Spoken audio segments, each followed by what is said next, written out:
আল্লাহ পাক রব্বুল আলামিন নবীকে আল্লাহর বাড়ি আরশ আজিমের মধ্যে নেবেন।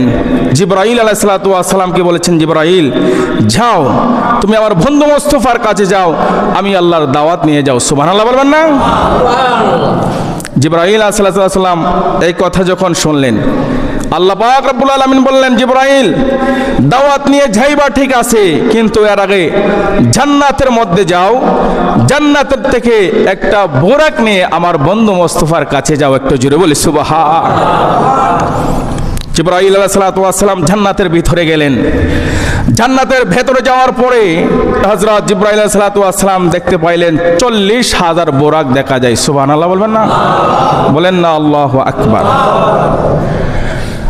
হযরত জিবরাইল আলাইহিস সালাতু ওয়াস সালাম যখন 40,000 বোরাক দেখলেন, জিবরাইল আলাইহিস সালাতু ওয়াস সালামের মনের মধ্যে একটা প্রশ্ন জাগলো, একটা ব্যক্তিকে আনার জন্য তো একটা বুড়াইকে যথেষ্ট। জিবরাইল মনে মনে ভাবতেছেন, এখানে কেন 40,000 বুরাক রাখলেন?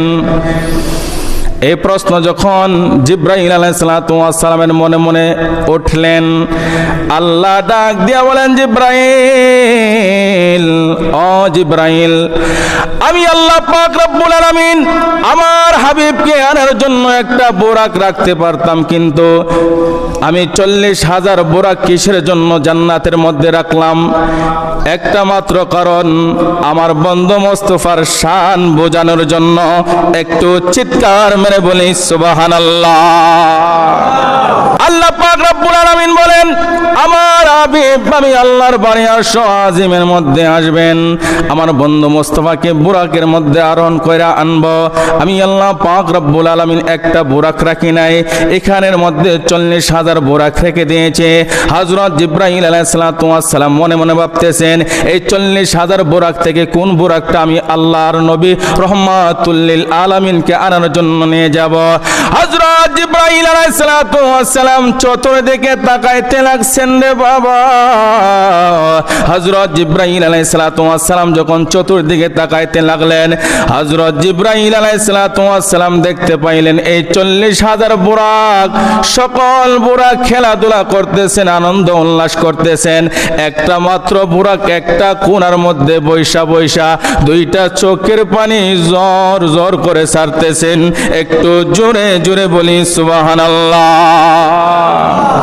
একটা মাত্র বুরাক একটা কোণায় বসে বসে ঝর্ণার মতন চোখ দিয়ে পানি ছাড়তেছেন। এই দৃশ্য যখন হযরত জিবরাইল আলাইহিস সালাতু ওয়াস সালাম দেখতে পাইলেন, জিবরাইল আলাইহিস সালাতু ওয়াস সালাম কি করলেন? ওই বুরাকের কাছে গেলেন। সুবহানাল্লাহ বলবেন না? হযরত জিবরাইল আলাইহিস সালাতু ওয়াস সালাম যখন বুরাকের কাছে গেলেন, বুরাকের কাছে যাওয়ার পরে জিবরাইল দেখতে পাইলেন ওই বুরাকটা কাঁদতে কাঁদতে বুরাকের চোখের পাশে গা হয়ে গেছে, শরীরটা শুকায় গেছে। এই অবস্থা যখন হযরত জিবরাইল আলাইহিস সালাতু ওয়াস সালাম দেখতে পাইলেন, জিবরাইল ডাক দিয়া বলেন, বুরাক, ও বুরাক, সমস্ত বুরাক খেলাধুলা করতেছেন, আনন্দ উল্লাস করতেছেন, তুমি কেন ওই কোণার মধ্যে বৈশা বৈশা কান্না করতেছ? জিবরাইল ডাক দিয়ে বলেন, বুরাক রে, আমি দেখতে পাইলাম কানতে কানতে তোমার চোখের কিনার মধ্যে ঘা হয়ে গেছে। এই কথা যখন হযরত জিবরাইল আলাইহিস সালাতু ওয়াস সালাম বুরাককে জিজ্ঞেস করলেন, ডাক দিয়ে বলেন, জিবরাইল, আমি হাজার হাজার বছর আগে শুনেছি জান্নাত থেকে একটা বুরাক নেবে, এই বুরাক দিয়া রহমাতুল লিল আলামিনকে আল্লাহর বাড়ির মধ্যে আনবেন। একটু চিৎকার মেরে বলে সুবহানাল্লাহ। জিবরাইল, আরে জিবরাইল, ওই হাজার হাজার বছর আগে থেকে আমি করেছি, আমি বুরাকের উপর নিয়ে আমি রহমাতুল লিল আলামিনকে বসাইতে পারবো। সুবহানাল্লাহ বলবেন না? আমি ঠিক মতে খাবার খাই না, ঠিক মতে ঘুমাই না, কাঁদতে কাঁদতে আমার চোখের গোড়ার মধ্যে ঘা হয়ে গেছে। এই কথা যখন বুরাক বললেন, আল্লাহ পাক রব্বুল আলামিন ডাক দিয়ে বলেন, জিবরাইল, ও জিবরাইল, অন্য কোন বুরাক আমার বন্ধু মোস্তফার জন্য নিও না। জিবরাইল রে, এই বুরাকে নিয়ে যাও, আমার বন্ধু মোস্তফা এই বুরাকের উপরে আরোহণ করবে। একটু জোরে জোরে বলি সুবহানাল্লাহ, বলেন না আল্লাহু আকবার। একটা বুরাকের ভিতরে রাসূলুল্লাহ সাল্লাল্লাহু আলাইহি সাল্লামের প্রেম কত ছিল। আর আমরা আশরাফুল মাখলুকাত, সৃষ্টির শ্রেষ্ঠ জাতি হইয়া এখনো নবীকে ভালো করে চিনতে পারি নাই। কথা বলুন ঠিক কিনা? এ মুসলমান, হযরত জিবরাইল আলাইহিস সালাম বুরাক নিয়া রহমাতুল লিল আলামিনের কাছে গেলেন। ওই সময় রহমাতুল লিল আলামিন উম্মে হানির ঘরের মধ্যে শোয়া অবস্থায় ছিল। এখানে মতানৈক্য আছে, কোন কোন মুফাসসির কেরাম বলেছেন কাবার হাতিমের মধ্যে নবীজি শোয়া ছিল, কোন কোন মুফাসসির কেরাম বলেছেন উম্মে হানির ঘরের মধ্যে শোয়া ছিল। যেখানে ছিল হযরত জিবরাইল আলাইহিস সালাম ওইখানে চলে গেলেন।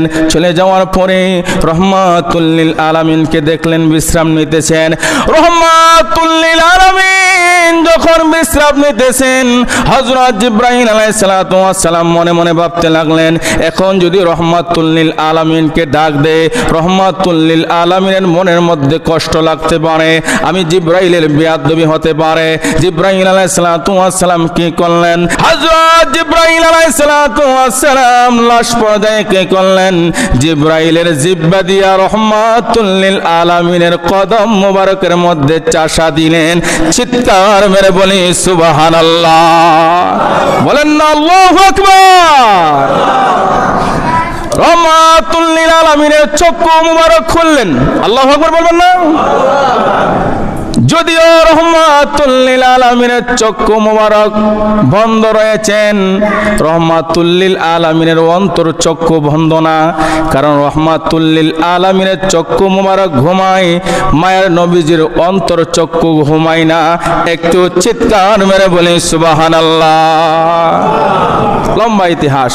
রহমাতুল লিল আলামিন জাগলেন, রহমাতুল লিল আলামিনকে নিয়ে গেলেন। এখানে অনেক অনেক ঘটনা রয়েছেন। এখন রহমাতুল লিল আলামিনকে বুরাকে সাওয়ার করাইবেন। সুবহানাল্লাহ বলবেন না?